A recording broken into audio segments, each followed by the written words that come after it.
누가복음 15장에는 그 세 가지 비유가 나옵니다. 근데 이 세 가지 비유에는 하나의 그 공통점이 있습니다. 그것은 세 가지 비유 모두가 잃어버린 것을 찾고 있다는 것입니다. 첫째 비유는 잃어버린 양 하나를 찾는 목자의 이야기입니다. 둘째 비유는 잃어버린 동전 하나를 찾는 여자의 이야기입니다.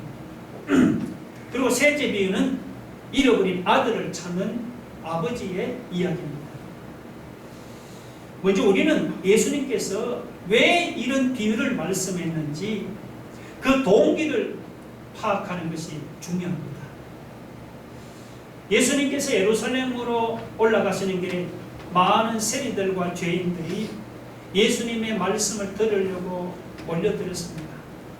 여기서 이 세리들은 유대인으로서 그 로마 정부에 빌붙어서 자기 동포들을 세금으로 착취하던 그런 매국노였습니다. 그리고 이 죄인들은 감옥에 들락거리는 그런 죄인이 아닙니다. 이들은 그 사회에서 실패한 사람들입니다.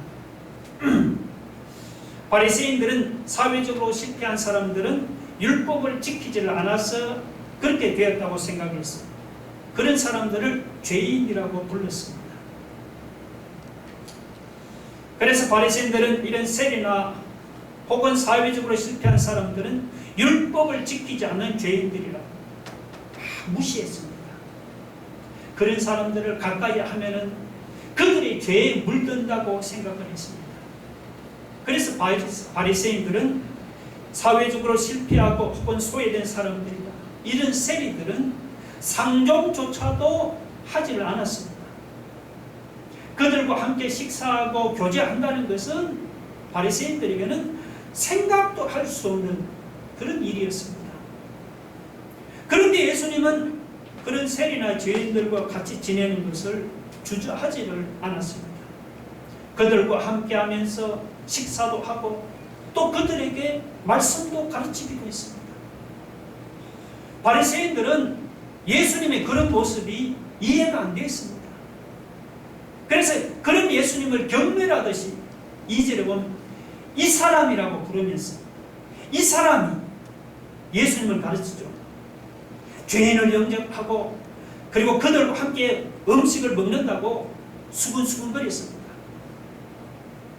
이번에는 바리새인들이 예수님을 직접 비방했지만 누가복음 5장에 보면은 전에는 제자들이 세리와 죄인들과 함께 먹고 마신다면서 제자들을 막 비난했습니다.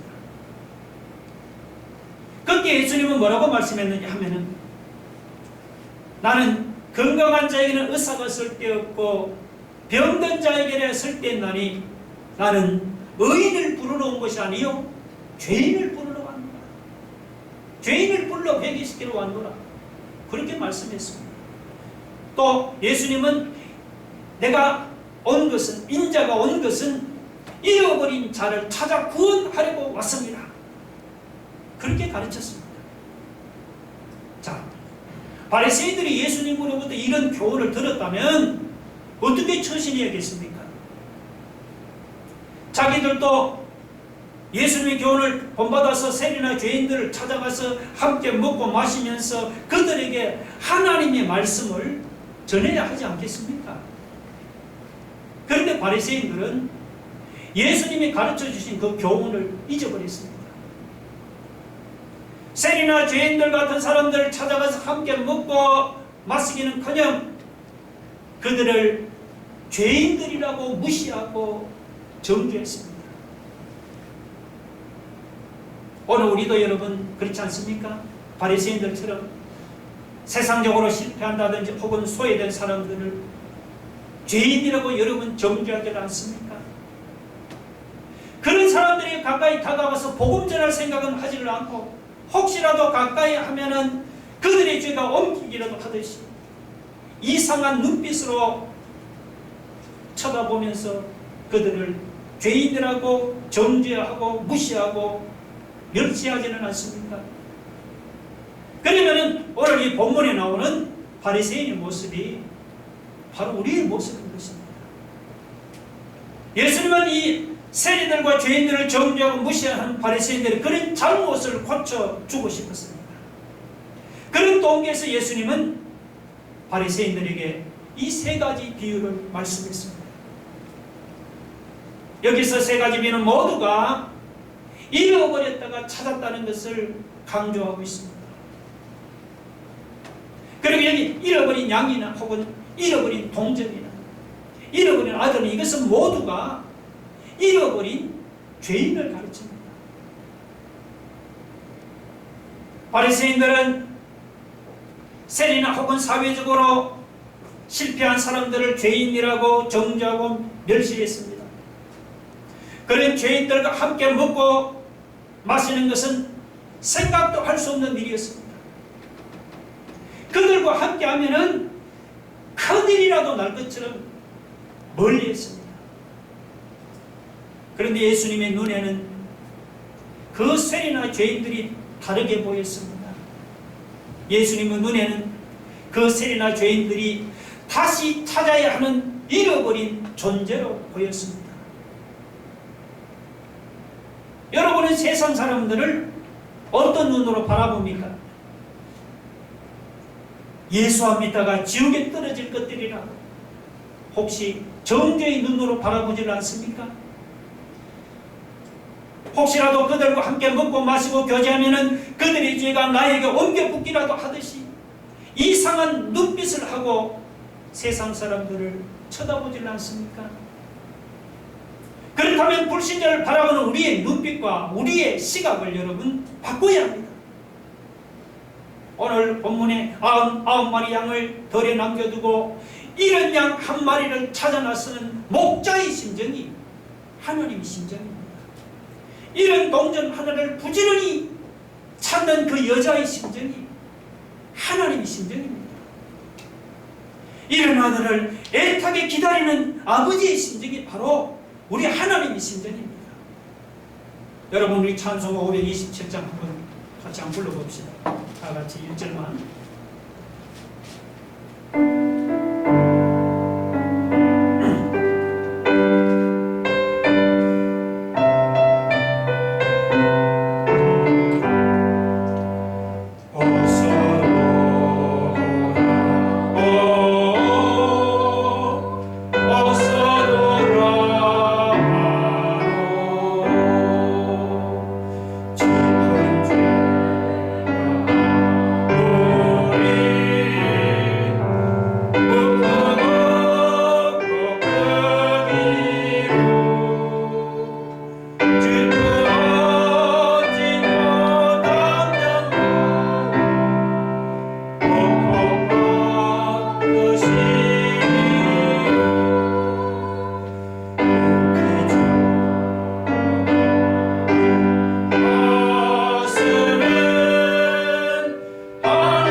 여러분 찬송가 가사처럼 이런 영혼이 돌아오기를 애타게 기다리는 하나님 아버지의 심정을 우리가 가지고 하나님을 모르는 세상 사람들을 찾아 나서는 저와 여러분이 되기를 주님의 이름으로 축원합니다. 예수님은 세리나 죄인들과 함께 교제한다고 수군거리는 바리새인들에게 세 가지 비유를 말씀했습니다. 그 중에 첫 번째 비유는 우리가 잘 아는 이런 양을 찾는 비유입니다. 어느 목자에게 양이 100마리가 있었는데 그 중에 한 마리를 잃어버리면 목자가 어떻게 하겠습니까? 내게는 아직도 99마리 양이 있는데 한 마리 양이 없어졌다. 아무 문제가 아니냐? 아니야. 아니면은 양 한 마리가 없어졌네. 가지고 뭐 시장에 가서 비슷하게 생겨놓은 한 마리 사서 채우면 되지. 뭔 걱정이야? 이렇게 말할 수가 있겠습니까? 만약에 잃어버린 그 양이 목자하고 아무 상관이 없다든지 혹은 목자가 모르는 양이라면은 그렇게 할 수가 있죠. 그런데 이스라엘 땅에서는 목자와 양이 단순한 관계가 아닙니다. 이스라엘 땅에서는 양이 많다고 목자가 양들을 숫자로 대하는 법이 없습니다. 이스라엘 땅에서 목자는 자기가 먹이는 양 한 마리 한 마리를 개인적으로 아주 친밀하게 잘 알고 있습니다. 목자에게는 그 양 한 마리 한 마리 양들이 마치 부모 자식과의 관계처럼 나름대로 다 의미가 있습니다. 여러분, 부모에게는 자식 숫자가 중요한 것이 아니잖아요. 자식이 아무리 많더라도 부모에게는 하나하나가 다 똑같이 소중하죠. 여러분 중에 자식이 하나 없어졌다고 다른 아이 하나를 그 자리에 갖다 놓으면 문제가 해결됩니까? 없어진 그 아들이 돌아와야 문제가 해결되는 거죠. 목자와 양과의 관계도 여러분, 부모와 자식과의 관계와 같습니다.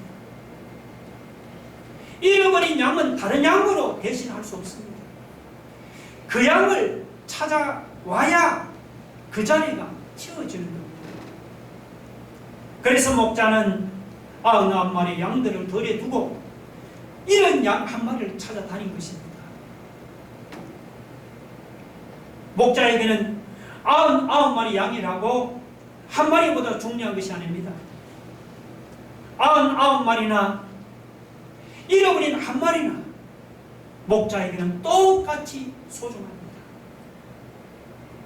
예수님 앞에서는 100명의 생명이라고 한 명의 생명보다 중요한 것이 아닙니다.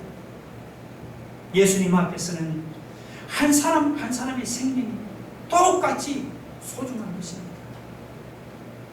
예수님께서 여기 이런 양 비유에서 강조하는 점이 바로 이것입니다. 사람들은 어때요? 사람들은 재산이나 혹은 사회적인 신분에 따라서 사람의 가치를 다르게 생각하잖아요. 예를 들면 돈 많은 부자나 혹은 정치인들이나 지위가 높은 사람의 생명은 보통 사람의 생명보다 더 중요하다고 생각하잖아요. 오늘 본문을 보면은 바리새인과 서기관들도 그렇게 생각했습니다. 그들은 자기들의 생명은 세리나 죄인들에 비하면 훨씬 더 중요하다고 생각했습니다. 우리도 혹시 바리새인들 같이 생각하지 않습니까? 전도하라고 하면은 저 사람은 가난하다고 무시하고 이 사람은 죄가 났다고 무시하지 않습니까? 누구는 세상적으로 별 볼 일 없다고 지나치고 혹은 누구는 생긴 것이 그냥 깡패같이 생겼다고 지나치지 않습니까? 하나님의 생각은 우리와 다릅니다. 하나님 앞에서는 부자나 정치인이라고 더 중요한 것이 아닙니다. 지위가 높다고 더 중요한 것도 아닙니다. 반대로 하나님 앞에서는 가난하거나 혹은 지위가 낮다고 덜 중요한 것도 아닙니다. 하나님 앞에서는 부자든지 가난한 사람이든지 지위가 높은 사람이든지 지위가 낮은 사람이든지 하나님 앞에서는 모든 생명이 다 똑같이 소중합니다. 여러분, 세상에서 하나님께서 가장 기뻐하는 것이 무엇인 줄 아십니까? 우리 7절 한번 같이 읽어봅시다. 성경 말씀 시작. 내가 너희에게 이르노니 이와 같이 죄인 한 사람이 회개하면 하늘에서는 회개할 것 없는 의인 99으로 말미암아 기뻐하는 것보다 더하다. 하나님은 땅에서 죄인 한 사람이 회개하고 하나님 품으로 돌아오는 것을 하늘에서 의인 99으로 말미암아 기뻐하는 것보다 더 기뻐하십니다. 그러므로 우리가 하나님을 가장 기쁘시게 해드리는 일은 뭐냐? 전도하는 것이죠. 우리가 전도해서 잃어버린 한 영혼을 하나님 품으로 돌아오게 합니다. 그러면 하늘에서 하나님은 회개할 것이 없는 의인 99으로 말미암아 기뻐하는 것보다 더 기뻐하는 거예요. 오늘 5절 6절을 보세요. 선한 목자는 이런 양 한 마리를 찾으면 어떻게 합니까? 너무 기뻐서 그 양을 어깨에 메고 그리고는 집에 와서 친구들을 불러서 함께 즐거워했습니다. 하나님도 잃어버린 한 영혼이 회개하고 하나님께로 돌아오면 하나님도 그렇게 기뻐하고 즐거워하십니다. 잃어버린 양 한 마리를 찾아서 온 들판을 헤매는 그 목자의 심정이 바로 잃어버린 한 영혼을 찾아 헤매는 우리 하나님의 심정입니다. 여러분, 바리새인들이 멸시하는 세리면 어떻고 죄인들은 어떻습니까? 가난하거나 주의가 낮거나 별볼일로서는 어떻습니까? 돈이 있든지 없든지 주의가 높든지 낮든지 상관없이 주님 앞에서는 한 사람 한 사람의 생명이 똑같이 소중합니다. 지위나 신분이나 재산을 따지지 말고 주님의 심정을 가지고 잃어버린 영혼을 찾아 나서는 저와 여러분이 되기를 주님의 이름으로 축원합니다. 자, 그 다음 두 번째 비유는 이런 드라크마를 찾는 여자에 대한 비유죠. 이 드라크마는 은전입니다. 은전. 이제 어느 여자에게 10드라크마가 있었는데 그 중에 하나를 잃어버리면 어떻게 하겠습니까? 그냥 동전 한 입이라고 그냥 무시해버립니까? 아니죠. 여기서 잃어버린 이 동전은 보통 동전이 아닙니다. 당시에 이스라엘 여자들은 결혼을 했다는 표시로 이 머리에 은전 10개를 이렇게 꿰어서 장식을 하고 다녔습니다. 그래서 여자들에게는 이 은전 10개가 단순한 은전 10개가 아니죠. 이 은전 10개는 뭐냐? 마치 여자들에게는 그 결혼 반지와도 같이 아주 소중한 기념품, 소중한 그 장식품이었습니다. 특히 은전 10개는 이게 한 세트로 되어 있습니다. 근데 어느 날 보니까 그렇게 아끼던 이 은전 하나가 없어져 버렸어요. 그렇다고 여러분 9개가 있으니 괜찮다면서 그냥 넘어갈 수가 있겠습니까? 그럴 수는 없는 거예요. 이 하나가 빠진 은전 세트는 마치 잎 빠진 그릇과도 같습니다. 잎 빠진 그릇 아무 쓸데가 없잖아요. 은전 9개도 10개의 아구가 채워지기 전에는 아무 소용이 없는 거예요. 그래서 여자는 어떻게 했습니까? 8절 보세요. 어떤 여자가 10드라크마가 있는데 하나를 잃으면 어떻게 하죠? 등불을 켜고 집을 설며 찾아내기까지 부지런히 찾지 아니하겠느냐? 여자는 그 잃어버린 은전 하나를 찾으러 온 집안 구석구석을 찾아다녔습니다. 어두워서 잘 안 보이니까 등불을 켜고 그리고 빗자루로 집안을 샅샅이 설면서 부지런히 찾고 또 찾았습니다. 우리는 그냥 동전 한 입을 잃어버리면 어떻게 합니까? 그래 몇 번 찾다가 찾지 못하면 그냥 그까지 동전 한 입 없으면 어때? 뭐 이렇게 중얼거리고 포기해버리죠. 근데 하나님은 우리와 다릅니다. 하나님은 잃어버린 동전 한 입을 찾을 때까지 부지런히 찾고 또 찾으십니다. 여기 은전 한 입을 찾으려고 애쓰는 모습이 하나님의 모습입니다. 잃어버린 한 영혼도 포기하지 않고 찾고 찾는 그 하나님의 모습이 바로 이 여자의 모습인 것입니다. 여러분 특히 앞에서 거기 이런 양을 찾는 목자는 성자 예수님을 가르칩니다. 예수님도 요한복음 10장 11절에서 당신을 가르쳐서 뭐라고 했죠? 나는 선한 목자라 했잖아요. 예수님은 잃어버린 양 한 마리도 포기하는 법이 없는 선한 목자십니다. 이런 양 한 마리를 찾을 때까지 온 들판을 찾아 헤매는 그 선한 목자 되신 분이 누구죠? 우리 예수님인 거예요. 예수님. 자, 여러분 이런 양을 찾는 목자가 예수님이라면은 여기 본문에 이런 은전을 찾는 이 여자는 누굽니까? 여기 여자에 대한 해석은 여러 가지가 있지만 성경에서 여자는 하나님의 교회를 가르칠 때가 있습니다. 교회. 그러니까 여기 잃어버린 은전을 찾는 여자는 이게 교회를 가르칩니다. 여러분이 여자를 교회로 해석하면은 여기서 우리는 교회의 존재 목적을 발견하게 됩니다. 여러분이 교회가 이 세상에 존재하는 목적이 무엇일까요? 이렇게 물으면요, 사람들마다 여러 가지로 대답을 합니다. 왜 교회가 존재합니까? 하면 어떤 사람 이렇게 교회에 와서 예배 드릴 수 있어서 좋다고 말합니다. 또 어떤 사람은 또 교회에 와서 성도들 사이에 사랑의 교제를 나눌 수 있어서 좋다고 말합니다. 어떤 사람은 교회에 와서 하나님의 말씀을 듣고 가르침을 받을 수 있어서 좋다고 말합니다. 어떤 사람은 교회가 세상을 향해서 구제하고 선한 일을 많이 해서 좋다고 말합니다. 어느 것 하나 틀린 말이 아니죠. 다 맞는 말입니다. 그러나 그런 것들이 여러분 교회의 가장 중요한 존재 목적은 아닙니다. 교회의 가장 중요한 존재 목적이 뭐냐? 그것은 바로 잃어버린 영혼을 찾는 데 있습니다. 잃어버린 영혼을 찾는 데. 등불을 켜고 그리고 빗자루로 가지고 집안을 설면서 잃어버린 은전을 부지런히 찾고 찾는 여자의 모습처럼 잃어버린 영혼을 찾으려고 애쓰는 모습이 오늘 교회의 모습이 되어야 하는 겁니다.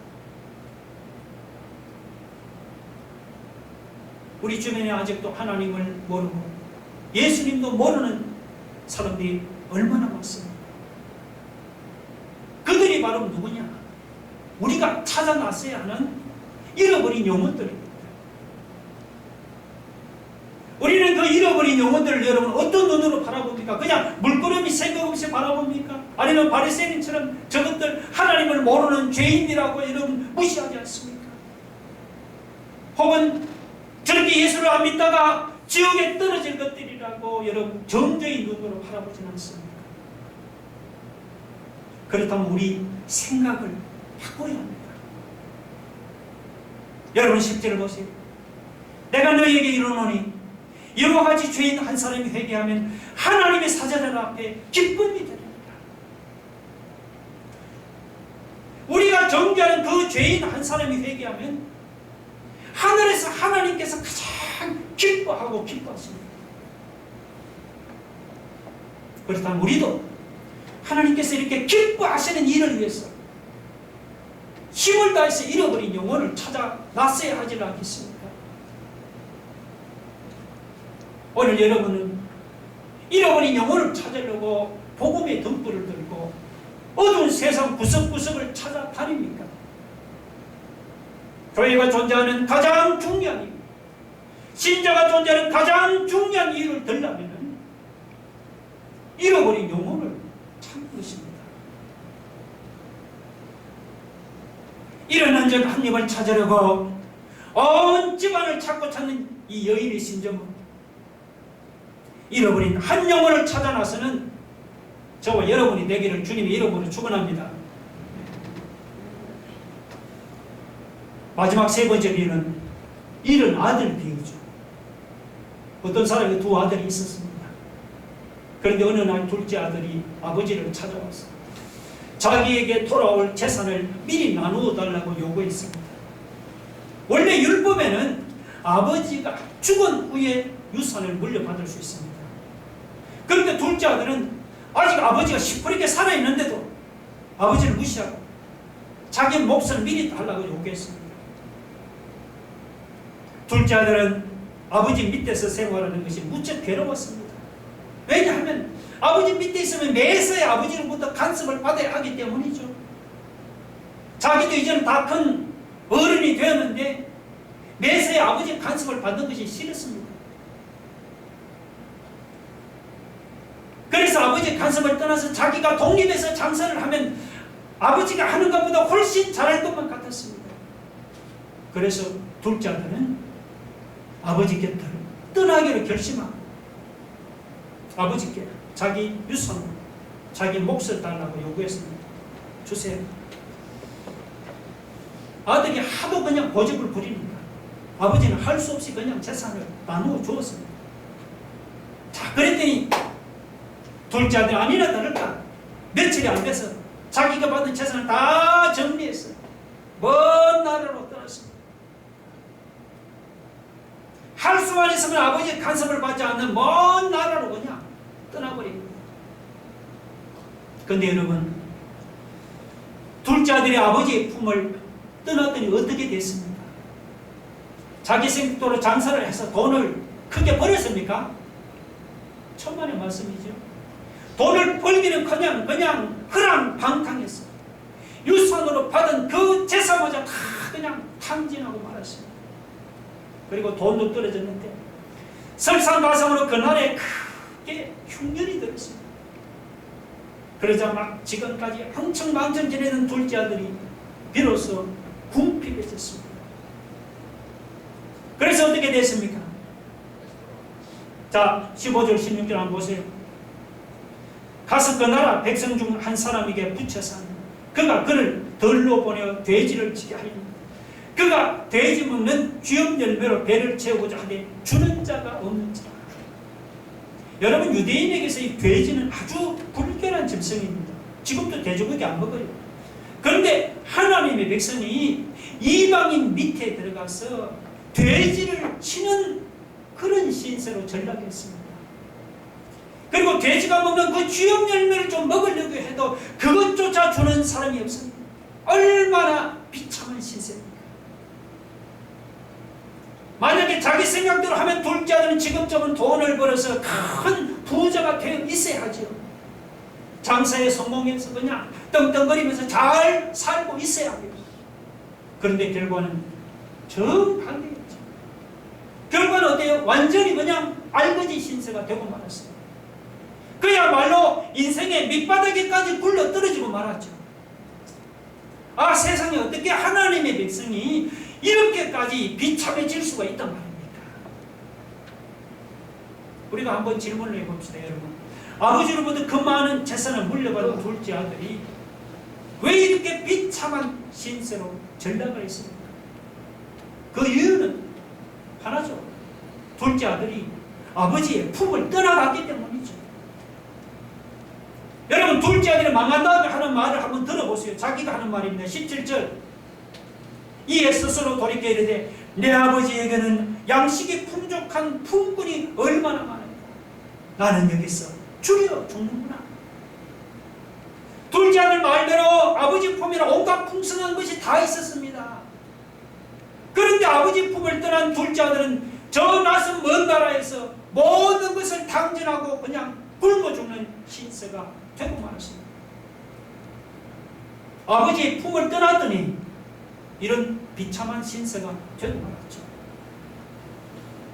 둘째 아들은 모든 것을 다 잃어버린 후에야 비로소 그 사실을 깨달았습니다. 참으로 어리석은 자가 아닐 수가 없죠. 여러분, 신앙생활을 하는 것이 거추장스럽고 교회를 다니는 것이 여러분 사회생활을 하는데 제약이 된다고 생각합니까? 신앙생활 안 하고 교회 안 다니면 뭐 구속당할 일도 없고 마음껏 그냥 자유를 누리면서 살 것 같습니까? 얼핏 보면 그럴지도 모릅니다.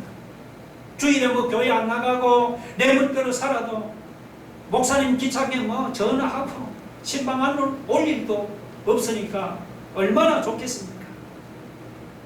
그러나 그것은 여러분 크게 잘못 생각한 것입니다. 간섭이 싫다고 아버지의 품을 떠난 둘째 아들을 한번 생각해 보세요. 간섭이 싫다고 아버지의 품을 떠난 둘째 아들은 세상에서 완전히 쪽박을 차고 돼지가 먹는 쥐업 열매도 먹지 못하는 비참한 신세로 전락하고 말았습니다. 여러분, 물고기가 만약 가까워다고 물을 떠나면은 그 물고기 앞에는 죽음만이 기다릴 뿐이죠. 오늘 보면 여기서 아버지는 누구냐? 이 아버지는 바로 하나님 아버지입니다. 여러분, 신앙생활을 하는 것이 거추장스럽다. 혹시라도 하나님 아버지의 품을 떠납니까? 교회 다니는 것이 사회생활이 죄악이 된다고 여러분이 교회의 품을 떠납니까? 하나님의 품을 떠나고 교회의 품을 떠난 사람에게는 오늘 아버지의 품을 떠난 둘째 아들이나 혹은 물을 떠난 물고기처럼 비참한 멸망만 기다릴 뿐입니다. 혹시 아버지의 품을 떠난 둘째 아들처럼 여러분 주변에 하나님의 품을 떠나서 세상에서 방황하는 사람이 없습니다. 우리 한 구절 보고 마치겠습니다. 마태복음 11장 28절 같이 읽겠습니다. 시작. 수고하고 무거운 짐진들아 다 내게로 오라. 내가 너희를 쉬게 하리라. 아멘. 오늘 이 주님의 부르시는 음성을 듣는 사람들과 주님 품으로 돌아와야겠습니다. 주님 품으로 돌아가면은 주님 품 안에 있는 그 모든 풍성한 축복이 내 것이 될 줄로 믿으시기 바랍니다.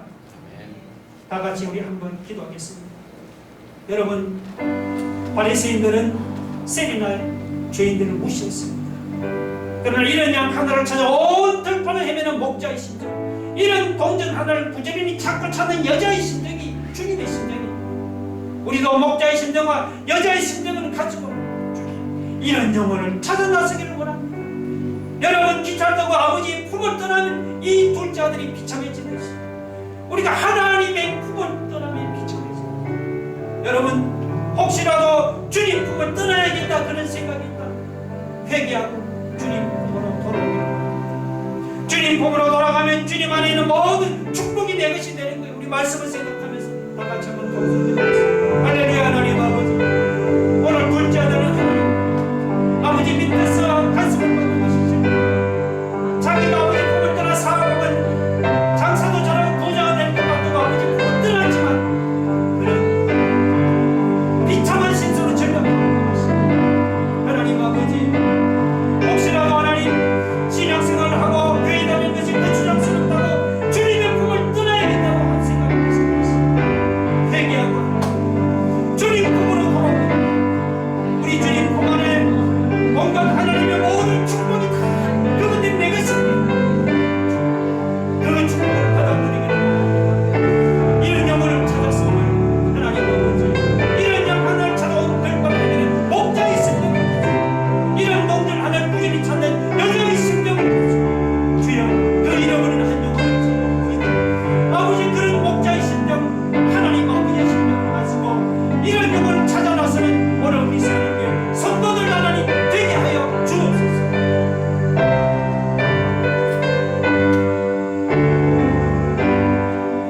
예수님 이름으로 기도를 합니다. 아멘.